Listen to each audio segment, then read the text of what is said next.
Lesson number one, don't let people tell you who you are. You identify yourself by the things you do, by the way you love others and the way you receive love. That's how you identify yourself. I was born in what they call the Sonorita Barrio, and it was considered by mainstream America the worst slum area in Phoenix, or that's what I saw in a newscast when I was a child. My mom says, what is a slum? And I said, Ma, that's where poor people live. And she said, well, let's go help them. I said, Ma, it's us. And it was the first lesson that I had of understanding, don't ever let people tell you who you are.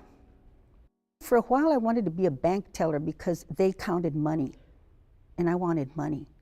You know, so because we were always short on money and stuff. But then I zeroed in on what I really wanted to do, which was to become a teacher. And that's what I did. So as I was making my way through school, it was very difficult for me because throughout my life I was very critical of myself and I battered myself.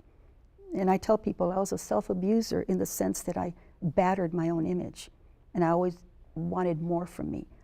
And so I married a man who was very abusive. And sometimes, like I tell people, if you come to terms with the dark parts of who you are, you won't have to marry them. So I married this dark part that did all the abuse for me. He had that attitude of machismo, meaning I am the superior one. He was very demeaning, and nothing I did was good enough because he felt I should be home. What am I doing? I'm stepping out of my place. So this whole thing of fighting for my own independence, because I come from a generation of women, my mother, my grandmother, my aunts, who never had a chance at what we call the American dream. Dreams are very important because they are a part of the language of the soul, and every person dreams.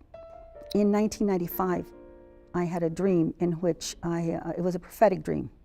And in that particular dream, I saw my father. And in the dream, I was lost. Well, that's not unusual, you know. Sometimes I do lose my way here and there. And Dad took my hand and led me to an immense spiral staircase that climbed up into the heavens. And it was salmon colored. And there was Dad in his work clothes holding my hand and telling me, it's right there what you have to do next. It was an aha moment. I understood what Dad was telling me. You're a writer. That's your way up the staircase. That's what you were born to do. You know, writing is like love. Writing, you know, love starts within or it doesn't start at all. And that's the way writing is. And sometimes as a writer and author, we write in isolation. And we don't know what the impact of the work is going to do. And I'm ever so grateful when, you know, my work connects with so many readers and they get healed. They have healings and they have transformations. Winning the American Book Award, I think, was a high point for me. The novel, you know, If I Die in Juarez, was a novel that touched so many people, and the border issues, the murders, the heinous mutilations of these young women were seen over and over again. Because the more attention the work got, the more attention the murders got.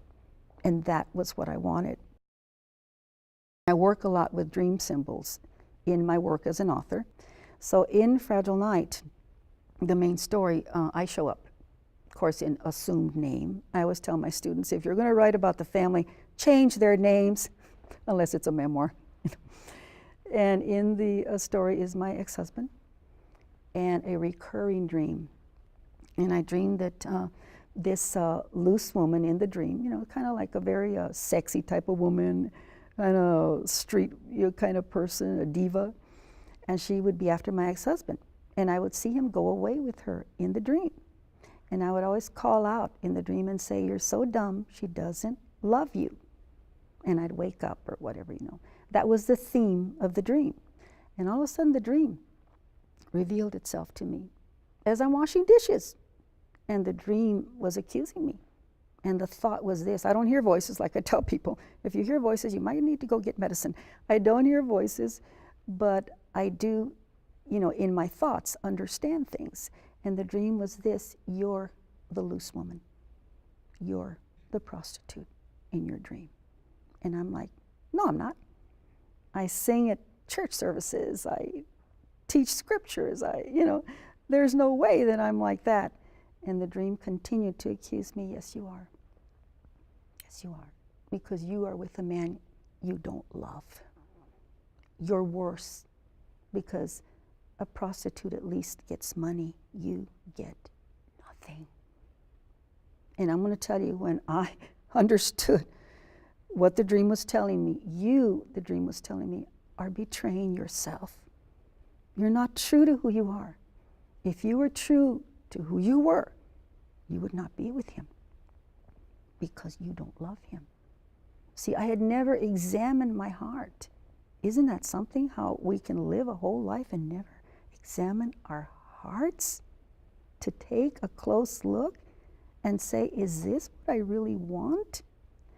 And I tell you, my hands started shaking from just this energy of what I understood.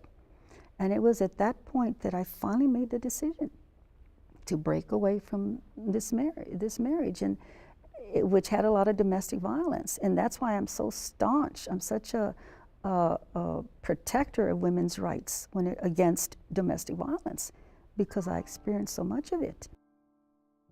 I think we as women have to continue to say, no, this is the direction I want to go. And it's not a selfish direction. It's good for me, and it's good for others as well. Trust yourself. The decisions that you are making are good. And if they're not, you can correct them. Don't be afraid.